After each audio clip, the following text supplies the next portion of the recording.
Hello and welcome to the Gooner Talk. Back again with you guys for another show and another episode of the Arsenal News Show. Hope you're doing good. Hope you're doing well. And it's match day. Football's finally back. Lovely stuff. I'm so looking forward to the game a little later on. I'm saying that now. I might feel very differently afterwards, but fingers crossed. Optimism is high. Keep it going. Keep the victory run pushing forwards. But Watford, they're a tricky side. They've taken points off some big teams this season. They've had some big losses as well. We need to make sure we're on the right side of the result. If you go into the game today, have a fantastic time. I'm meanwhile working the game for Football London back at home, so you'll be able to read plenty of my coverage over there. So make sure you're keeping track of my Twitter feed at Tom Cantor Media to get hold of all of that, and of course the Football.London website to find more too. Good morning, everybody in the chat box. Hope you're doing good. Hope you're doing well. Who joins us first? Peeny Ween getting in there quick. Loving that dedication to see who can get there first. The battle between Peeny Ween and Matt G. Raises. Good morning to both of you. John T, good morning to you. Bobby, Martin, Mike, Jose, Paul, Steve Stone, good morning to all of you guys. Viraj, Julian, good morning to all of you. We've got Steve Stone, we've got Olu, we've got, who else? We've got Leopold, Jean, Timmy, Christopher, Tony, Daniel, Junior, Liam. Good morning to all of you guys. Scrolling down a little bit more, I think I saw someone saying that it was their first time. Love the content. Thanks, Jackson. Much appreciate that, fella. Top man. Let's go. Brad Pirry, good morning to you, mates. I do love Pirry. Those Nando's fans will know exactly what I'm talking about. Good morning to you. I know it's spelled differently, but I don't care. First time being live. Thank you and welcome to the chat box, mate. I'm sure that a lot of people will welcome you in there. As per fantastic community that we've got. And we've got some things to discuss this morning too. It is match day, and you've kind of grown to understand that on match days, the stories are a little bit light, and the day after, which is fine because we've still got some things that we need to discuss, quite some big things as well. But we kick off, as always, by telling you to go and subscribe to the Arsenal Way. And if you go over to the link in the description, you will find a certain little clip, a certain 9-minute six-a-side video that we film every single week on our six-a-side games. And it contains something a little nice. That's all I'll say. Something a little nice. One that made me feel arrogant enough to do this celebration at the end of the video. For the content. Go check it out. Link in the description. Anyway, our first story of the day is Armando Broja. I was going to say, where is he? Albania, I think I want to say. International. On loan at Southampton from Chelsea. And Arsenal have been linked with him. Arsenal are monitoring him. And it's the understanding of myself that there's kind of been monitoring going on for a little bit of time now. And they've been really impressed. However, he is from Chelsea. Chelsea are in a situation where, we want to see, or they rather want to see maximum value for their players because there's a bit of uncertainty about what might happen in the future. And the supposed price tag attached to Armando Broja, which is awfully pronounced, is £57+ million. 57. Like, this is astronomical. I know he's been good. I was going to say decent, but I think they've been too harsh. He's been good this season, but it's his first senior season at the top level. He's scoring some good goals. He's playing really well, but 57, honestly. I don't really understand how Chelsea can think they're going to demand that amount of money.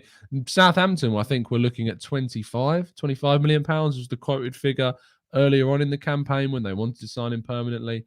That's mad. I wouldn't be going anywhere near him for that kind of money. If he'd have done it for like 3 seasons and was scoring like 15+ goals in the Premier League every season, you might be able to justify it. But 57 million quid is so much. What are they smoking over there at the bridge, says Julian. And you're not wrong. That would be a ridiculous amount of money to invest in the player. Latvian Gooner says way too much.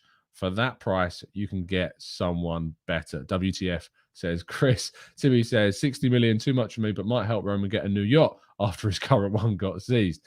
Yeah, by the way, on Chelsea, I don't know, you've probably all seen the news by now, but the Chelsea supporters that decided to chant his name during the applause to show solidarity with the Ukrainian crisis right now, it is just one controversy after another. I had someone leave a comment on the video yesterday when we discussed it, or we brought it up on the preview show, kind of saying there's nothing wrong with the Chelsea fans showing appreciation for their owner. Look, I'm not going to get into a debate about what's wrong with chanting Roman Abramovich's name. But what I am going to get annoyed about is that the timing of it, and Thomas Tuchel explained this really, really well after the game, to be fair to, if you go and watch his explanation. But you're chanting his name during the exact moment of showing solidarity with the Ukrainian people. It's just wrong. It's just not right. And they should be ashamed of themselves without a shadow of a doubt. I have no arguments against that viewpoint. Anyway, moving forwards. Interesting story coming from Marseille. My colleague Bailey Keogh covered this on Football London yesterday, but Le Ten Sport, in an interview with the Marseille President Pablo Longoria, said it's a three-way question when he was kind of asked about signing Saliba. For the club that owns the player, Arsenal, the player, and Marseille, we have to see our possibilities. He is very happy here. We are very satisfied with his performance. William is one of the best young defenders I have seen in my career. After all, everything depends on the three parties. It's a matter of market value, but we have extraordinary relations with Arsenal. Right, let's tackle this from two perspectives. Let's go for the three, because it's a three-way question. Let's tackle this first from Marseille's perspective. Marseille have the threat of a possible incoming transfer ban. At the moment, it looks like they are going to be able to sign players in the summer because of the appeal process that delays those kind of bans. It means they're probably going to be able to sign players in the summer. So from their perspective, they should be able to. However, the money that would be associated with a possible deal, whether Marseille could afford what, Arsenal would ask for Saliba, is another thing. I'm not sure how much Marseille, in terms of their spending power. I believe they have American backers, but someone might be able to tell me if I'm wrong. At least they used to have American backers. But looking at all of their transfers over recent seasons, how much they've spent on players, I don't believe it's in the realms of what we paid for William Saliba. If we remember, Saliba cost Arsenal close to £30 million, which was a huge amount of money for an 18-year-old centre-back. And if you look at the players that they've signed, 2022-23, they've already signed Milik and Paul Lopez for a combined 18 million, plus Guendouzi for another £8 million. That's already £26 million they've spent. They signed Gerson for 18 million, Beledi from Dortmund for nearly 10 million pounds, Lirola for 5.8, Luan Perez for 4, Conrad de la Fuente for 2.7. The season before that, Luis Enrique for 7.2. Luis Enrique sounds like someone very different. Alvaro Gonzalez for 3 million. Dario Benedetto for 12.6. Ronye for 11.7. And then in 18-19, they signed one of the biggest players they've signed for a long time, which was Kevin Strootman for £22.5 million, and Duje Kaletakar from Salzburg for 17. And Radonic for £10.8 million, which combined up in total with the others, Jordan Amavi as well, to £59 million. But you scroll back, Dimitri Payet, they signed for 26 from West Ham. Scrolling back further, you're looking at the kind of figures that Marseille have spent, and they've never spent close to what Arsenal, I say close, Payet was pretty close, but they've only really spent once close to the amount of money that it took to get him into the team. So seeing Marseille spend that type of money would be significant. And I think Arsenal, coming from that second perspective, from Arsenal's perspective, they would be looking to get profit on what they paid Saint-Etienne, the 27 million, 30 million euros that they paid for him. They will want profit, surely. I say that thinking that's obvious, but considering the way we've sold players in the past, maybe I can see us letting him go for less. But from Saliba's perspective, it's understanding of my colleagues at Football.London, and Chris Wheatley reported this, that it is his intention to return right now. It's the intention of the player to return to Arsenal and to fight for his place in the team. Arsenal represents an opportunity to play in the Premier League, and hopefully it represents an opportunity to play in the Champions League as well next season. He's been an Arsenal fan since he was young, but he has had his difficulties at Arsenal. We all know that. A lot of people want to turn around and say that Arteta is solely to blame for Saliba's mismanagement. I disagree. I think there's a combination of, yes, Arteta being involved in some poor decision-making, and we should have definitely registered him for the Europa League during the season that he then got stuck in the under-23s. But there's also issues that happened with Rennes at the end of that summer window where they pulled out of a deal that Arsenal were more than happy to accept, and then signed Daniele Rugani from Juventus on loan instead. There has been issues that have been outside of Arsenal's control. And then Arsenal have done pretty much after that everything they've needed to do. They sent him on loan to Nice for 6 months. He did really, really well. They sent him on loan to Marseille for this season, and he's had an excellent season. If he does come back and plays regularly and integrates into the team, his management over the last 18 months has been spot on. He wasn't going to get into the Arsenal team, despite what a lot of people will turn around and say to you. He still wasn't going to be getting into the team at the age he was. If you've watched him this season for Marseille, he's been their best defender, but has had significant errors and areas of development that have needed addressing throughout this season that I would not have wanted to see at Arsenal. Mistakes that could have seen him, and we know what our fan base can be like, mistakes that would have seen him absolutely hung out to dry if they'd have happened at Arsenal, and they've happened at Marseille, and he's been able to learn from those mistakes and get better. So I'm fine with that. The issue from Arsenal's perspective, and specifically Arteta, though, is whether Arteta is keen on Saliba being in the side next season. And there is no evidence at this stage that Arteta is keen on Saliba returning. I'm hoping that Arteta gets asked this question in a future press conference, especially after Pablo Longoria has asked this question. So ahead of the game against Leicester, I'm hoping that someone in the press conference is able to ask Arteta about the future of Saliba, because Pablo Longoria has spoken about him. So fingers crossed we see some movement from an Arteta perspective. But he is too good of a player to let go, in my view. We are letting go of Guendouzi, who was never going to work out at Arsenal under the current manager. It just wasn't going to work out. If you want to play under Mikel Arteta, you need a certain mentality. And Guendouzi just had too many things and attitude issues that was going to let him work. He's been brilliant for Marseille, and I think he's going to go on to be a brilliant footballer, and we'll probably look back on it with an element of regret and bad timing. Under a different manager, it may have worked, but it wasn't going to work under Arteta. Saliba is different. Saliba can work. Saliba we can integrate. He plays exactly like a centre-back that Arteta wants. He's got so many characteristics of passing and dribbling and movement and speed and recovery pace and good tackling and timing. He's got all of those elements to his game. There's still areas that are in need of dire improvement. He's far from perfect, and he's still only 20 years of age. So that's very expected. But the potential is there for him to explode into a fantastic player. And it shows how good Ben White's been when we talk about how lack of guarantee there is for Saliba to come back and play. But there's an option that we could use him. If we are in Europe, we're going to need a big squad. We're going to need to rotate, and we're going to need cover. Well, Gabriel's been sent off this season. You know, we're going to need to rotate. We're going to need Saliba there, and we need Saliba as an option. And we know that if you play well, you will keep your place. You can keep your place in this team. You can knock players out of the limelight. You think about Nuno Tavares earlier in the season, playing really well, kept Kieran Tierney out of the team. So fingers crossed. Reggie, the evidence that Arteta mentioned that he's our player and that they have him in their plans is true. But at this moment in time, there is no evidence to suggest that he is banking on him joining next season. And there's no evidence to suggest right now that he is fully in their plans. Just coming from the perspective of myself, from what I've heard, from, you know, the conversations that go on around the workplace, it's, you know, I'm hopeful, but I need more. I need more evidence. And the conversations that I've heard aren't great, let's say. It's not optimistic that he comes back. So I'm hoping that changes in the last 6 months, because there's no reason why he wouldn't deserve to come back. Anyway, we have one more story to discuss today as well, and we'll get to your questions. I've left a link to this conversation in the chat. We did mention this. I'm not going to cover this for too long because we did talk about it at length in yesterday's preview show. So do make sure you go and watch that.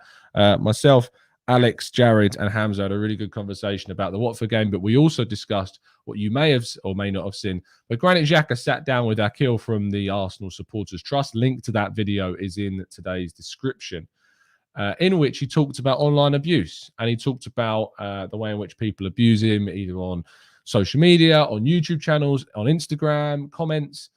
And he talked about that. And he talked about what people do and the kind of the way it can build up and the way in which he faces so much criticism to his family.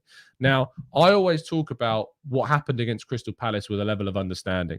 I don't agree with what he did. I think what he did at Crystal Palace was very wrong, and he shouldn't have done that.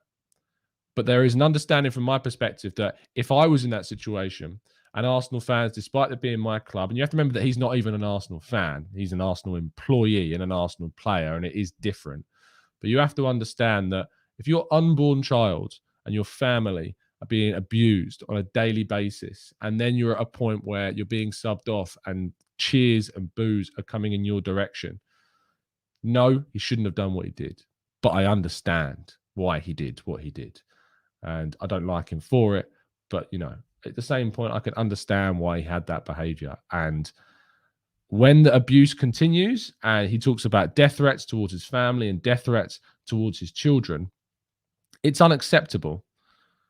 And that's the far end of the spectrum of unacceptable abuse online, because we can scale that back and talk about how people, and I'm going to swear, so apologies, how people go and talk about Ben White by calling him, say, Ben Shite, and you see it on Twitter all the time. Because he cost £50 million, because he's not William Saliba, and people have a go at him like that. That is abuse. And people might want to use the term snowflakes or wet wipes and things like that. But these are the people that are the problem. These are the issues in the fan base. It's not about having a viewpoint that you demand more or you expect more or you have standards. It's wrong. And this is why suicide rates in men, for instance, in the UK is the highest, the biggest killer of men in the UK. Because online abuse happens to so many people. And we see it in the footballing sense because they're so public and they're public figures. And, it's ridiculous. And yet people act as if it's fine because, you got to have thick skin and, you got to man up or toughen up. It's not about that. And that's why in this channel and this specific community, and you guys know this because you've been listening to this channel for a long time, I'm sure, and we'll have some new listeners too, and welcome. But we have a no abuse policy and we have a no warning policy. If you abuse, you get blocked. There's no warnings. You're just gone. If you want to say Arteta's this, Arteta's that, if you want to criticize, that's fine. If you want to say, I don't think Granit Xhaka is good enough, I think we should upgrade on Granit Xhaka. I thought Granit Xhaka had a good game or a bad game, and here's why. That's fine. But if you want to say Granit Xhaka is shit, or Granit Xhaka, just going and sending him a direct message and saying, Granit Xhaka, get out of our club, that's not acceptable. There are other ways in which you can formulate an opinion that's not lazy and abusive. And we don't accept that here. And we control the chat box. So it is what it is. If you're not fine with that, if you're not able to control yourself, then, there are other places you can go to vent that will allow you to do that. But we don't do that here, and it's a shame. And now I'm not saying that I'm some, what's the right word, greater than thou person in this situation. Because when I was younger, I definitely called players these words. I was uneducated. I said a player was shit. I said this person was not good enough in a not so nice way. And I was young and I can accept that. That's why I don't agree in cancel culture. If we block you and you want to come to me by DM on Twitter or DM on Instagram and say, look, Tom, I shouldn't have said that. I'm sorry. Can I be unblocked? Of course, because we're all about second chances. We're all about not cancel culture. We're all about people having, being able to be rehabilitated in certain situations for more serious things. But at the end of the day, it's not acceptable to say these types of things. And we have to learn. You have to grow. You have to improve your position. But yeah, I'm not speaking like this person that's never made mistakes myself. Definitely have called players that in the past. Definitely have done that. And now I've grown up to realize that it's wrong. And conversations like Granit Xhaka had with Akil on player abuse highlight to people why it's wrong and why you shouldn't do it. And it's not about being weak. It's not about being snowflake. It's not about being a wet wipe. It's just being about a better person. That's all that it is. These players pull on the red and white shirt. They don't always play to their absolute best ability, and that's a shame. But that's life. That's football. I want to see a player that is better than Granit Xhaka come into the team. But I think Granit Xhaka's had a very decent season this year. I think he's been one of our better players, and I think he's been very important to what Mikel Arteta has had to do to try and get us into the top four. And I've been very impressed with quite a few of his performances. Not all of them. Getting sent off against Liverpool was silly. It was a poor decision making. It was a bit of a mindless challenge at Manchester City. He's made mistakes. Let's not talk about that. But also, people talk about and compare Granit Xhaka to say Aubameyang's disciplinary issues or Guendouzi disciplinary issues.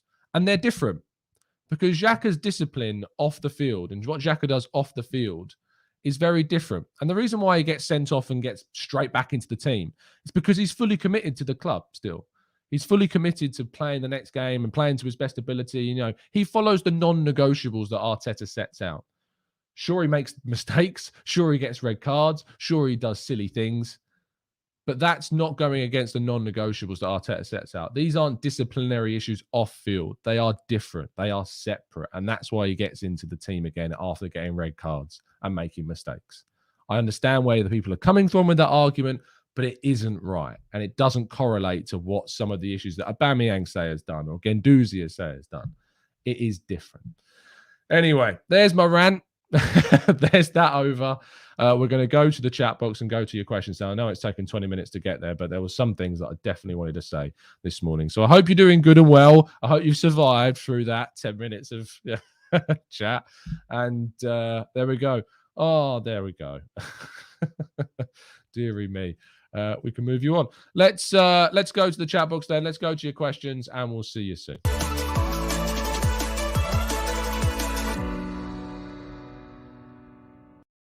Okay, let's jump into the chat box to see what questions we've got and comments as well. Let's scroll up because I'm sure there are a lot of people that wanted to have their words on. Oh, nice. There's some really nice comments. Thanks, guys. I really appreciate that. John, smash the like button. 346 of you watching, only 41 likes. Steve Stone says Saliba's contract situation will be good discussion when he comes back. He will have 2 years left. He will, Steve. And in my view, he, alongside Bukayo Saka, are two of our most important things that we need to sort. Before we worry about any transfers and players coming in, Saka and Saliba need to be sorted in terms of contracts. Absolutely. Needs to be up there with an absolute priority. Maxi says, do you think we could play a 3 or a 5 defenders next year? Tierney, Gabriel, White, Saliba and Tomiyasu. We absolutely could. I'm not sure Tomiyasu is suited to a wing-back role. But I think there's also an argument that Saliba can operate in that Tomiyasu role in certain games. In games where we're struggling for depth, you know, like we've played Ben White at right back, I'd rather Saliba play right back. And he's had opportunities at right back for Marseille. He's played there in certain fixtures so far this season, had mixed results, sometimes good, sometimes not so good. But I think that he suits that right back unorthodox role over Ben White when we have to use Ben White there. I think we should be signing a backup right back, to be fair. But if the situation arises that you've got a choice between Saliba and Ben White, I think Saliba would suit that role as well if we need to. Maximia says, Tom, we as humans are cynical by nature. We thrive on such behavior, especially in social media. Hard pill to swallow, but true. And not to forget, this is how social media thrives. And that's why social media, Maximius, does not crack down on these issues. Does not allow, but does not act swiftly, does not act appropriately, does not ban people quick enough. That means that they have to put, YouTube, for instance, has to put the control in the hands of the creator to block certain words on their channel. Like if you saw the list of words that I've had to block on this channel, it's disgusting. And the fact that that's down to me to try and preempt all the awful things that people could say in a chat box. And then people still end up surprising me with some of the ridiculous things they put in the chat. And I have to think, wow, I'm going to have to find another word now to add to this list. It's mad that that's down to me to sort and that YouTube cannot, with all its billions, have some algorithm to seek and search this type of thing out. And also for like the perspective of genuine words and word detection and me speaking, and like they can't have anything that also sorts that out either. And that people are allowed to just splurge this nonsense and horrific language and just, you know, abuse everywhere. Liam says, Tom, do you think Xhaka could be replaced by White? He's a good runner with the ball and a good passer as well. No, not for me, Liam. I'm not a big fan of this. I know I've talked about White in midfield before. I think it's a bit of it's a square peg in a like shaved corner of a square role. I'm not saying it's a circle because it's not. He could play there. I just wouldn't really, you know, play him in that position personally. Timmy says, online abuse at the Xhaka, the Xhakas. I understand what you mean now. Xhaka's family is not okay. But surely the crowd booing and criticism is not abuse. Booing and criticism, I wouldn't go as far. I go back and forth on booing. I'm a little bit fluid, my view on it. I think I think it is allowed. I'm not going to sit there and say, I'm not going to sit there in a crowd of fans and be like, well, you shouldn't be allowed to boo. I think there is a level of sensitivity sometimes for timing, and I think that moment there was specifically one of them. And if the fans maybe knew of the online abuse, maybe it wouldn't have happened. But criticism is fine. Booing, again, I say I'll go back and forth on it. It's not. I'm not sure it's abuse. I think it's contextual. I think it's the timing. It's like when we talked about the Chelsea fans and chanting Abramovich's name during the moment that we were showing, or the fans were showing unity with the people of Ukraine. Like, it's the timing sometimes. It's the context around it. It's like when people talk to me about stats. Like, I talked about stats the other day and said how Pep Guardiola's assessment of Martin Odegaard was really spot on because he thinks that people obsess around statistics. And I agreed with him. And obviously the immediate response was, but Tom, you love stats. Like, you talk about stats, but it's the context. It's about how you apply. Stats should be used as a guide and used with the application of the context around it. And it's the same for this. It depends on the context. It depends on the timing and the situation. It's not black and white. It's not binary. It's context is so king with this. Christopher says, agreed, Tom. As much as Xhaka is frustrating and needlessly gets sent off, you can't fault how hard he works for this club and certainly doesn't deserve the abuse that he's received. Steve says, I love the cleanliness of the chat room. Massive thanks to Tom and all you great gooners in here. Shout out to the channel because the chat box is absolutely brilliant. Thanks, AV. That's a really nice comment. Really appreciate that, mate. Adrian says, just because someone gets paid millions for playing football, it doesn't mean that they and their families can be abused and threatened. Absolutely. Criticism of players is okay, but abuse and death threats is not. And you rightly say that, Paul. And sometimes it takes time for people to learn the difference. People think calling a player shit is criticism, and it's not. It is abuse. And people might turn around and say, oh, that's ridiculous. Like, we're living in a world where you can't say anything anymore. And look, I think there are certain situations where it can go too far, and the shackles on speech can go too far. But I don't think that's one of them. I think there is a difference between what is abuse and what isn't. And I think that people need to learn that and understand the impact that has, because people might think me saying, if someone told me that I'm shit at football, and if you've watched any of the 6-a-side videos, you'll know that happens. You'll know that I get stick. And look, it's fine because it's a few people. But when it's a footballer that has thousands of people doing it, it's very, very different. It's very, very different. Answer, thank you for bringing this up because it completely skipped my mind. But Brooke Norton-Cuffy scored his first goal for Lincoln in a 3-1 win yesterday. Will be perfect as a win back or right back. When we were talking about can Saliba get into a back three, I'll tell you, Brooke Norton-Cuffy could be looked at someone that's playing in that right wing back role. Ryan Alabiosu is another one coming through the youth ranks on loan at Crewe this season. Also one to keep an eye on. So there you go. Let's scroll down a little bit more. Scrolling down. I feel like I've missed so many new comments in the chat box. Tears of Disgust says, never thought Schick would be able to keep his Euros form and have a goal every game on club level. Had a tournament-only player feel with him like Podolski. But can he do it in the Premier League? Gamble or bid? I'm of the same mind. When after the European Championships, I also thought that Patrick Schick would not be able to keep up this level of football. I'm wrong. I've been so wrong about him. And he has convinced me that if Arsenal were to bid for him, I'd be very, very happy with him as an option. So yes, I absolutely would try to sign him. Liam says, have to give Ramsdale a massive shout out. I was very skeptical, but he has changed my opinion about him around, and I love his attitude. Yeah, exactly. Look, and it's all about admitting you're wrong. Like, if there's anything that we do talk about here, it's when we're wrong about certain things. Ramsdale, we were so wrong about. Nicolas Pepe proved me wrong against Wolves of what he can do and the value he has to this team. I want to see it on a more consistent basis. But yeah, look, you have to hold your hands up sometimes and say, I'm wrong. And if you don't, how are you ever going to grow and develop a better opinion or a better judgment on things if you always think you're right on something? You know, Arteta is going to be a big piece of humble pie for a lot of people, including myself, if it doesn't go the right way. And look, I say that. I've been very critical of Arteta at the end of last season, at the start of this season, and I thought he should have gone. And I thought any other manager probably would have been replaced at any other club with the results that we saw. But obviously, since that point, the way in which we've moved forwards, the way in which the transfer window has gone, and the impact of those players, and the way in which the player management has been, and how his in-game management has improved, he started to prove that opinion wrong. And so my opinion has changed, as opinion should change based upon what happens. So, yeah, absolutely. It's all about changing your opinion on football. You can't be stubborn in this sport. You end up looking a bit silly. Christopher says, Tom, Arsenal's under-23s beat Spurs. They did. I think it was an own goal, wasn't it? That led to the win, which is great to see. Aziz is playing. He's not, I wouldn't say Aziz is standing out. I think maybe he really needs to get kind of back loving football again. And I think Charlie Patino probably has overtaken him. And he's come back from injury, to be fair, Charlie Patino. I think the under-23s has suffered without him. So we're waiting for him to come back. Temi says, has Balogun scored at Middlesbrough? Yeah. As far as I'm aware, no. He's got a couple of assists. He's playing a very different role than what he was playing for the under-23s, to be fair. It's slightly more supportive than it has been. He's not like an out-and-out striker because they don't play with that type of system. So he's not playing in that position. He's playing very supportively. He got a winning assist. I can't remember who it was against. Maybe it was Doncaster?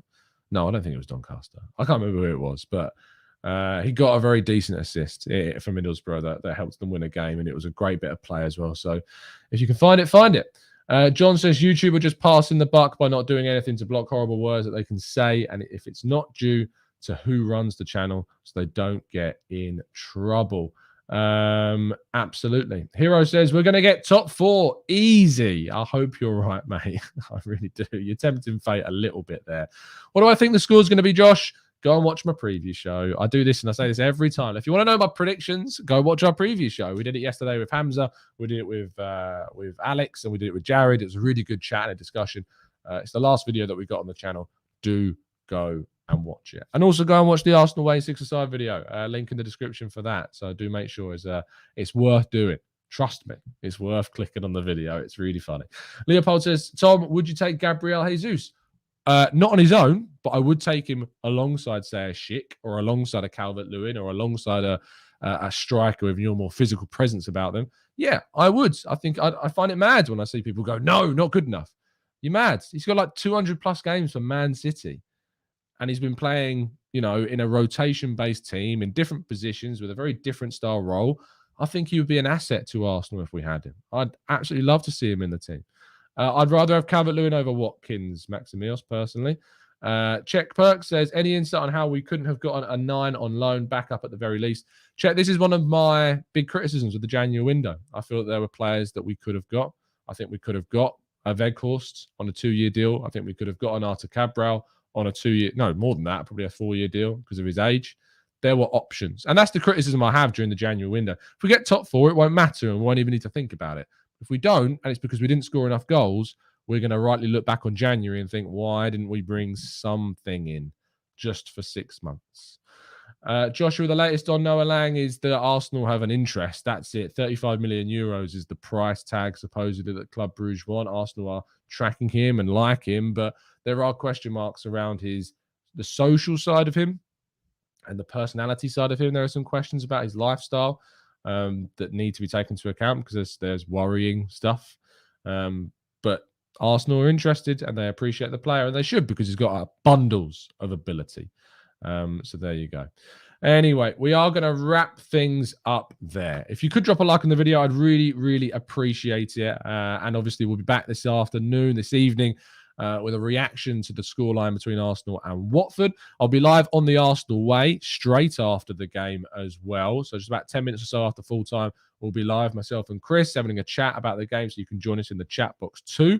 And yeah, we're back tomorrow morning as well for the next 8 a.m. show as well. Plenty to be excited and enjoyable about. I'm looking forward to the game. I think it's going to be an excellent fixture, and I can't wait to see what we do. I can't wait to see if we can see some fantastic football. I'm looking forward to seeing maybe Pepe make another impact. I'm looking forward to maybe seeing Cedric play, which seems mad, but I'm interested to see if this form can continue. And Granit Xhaka as well. Can he continue this good form? Can Partey continue his good form? Can Lacazette finally get a goal? Can Smith Rowe add what we need him to? There's lots of questions. There's lots of things that are going to be discussed afterwards. Let's hope we can get 3 points and push ahead and get into 4th place. That's an important factor of today. We can get 4th if we win as well. So fingers crossed. we get that victory. Thank you so much for tuning in, guys. Absolute pleasure as always. And as always, up the Arsenal.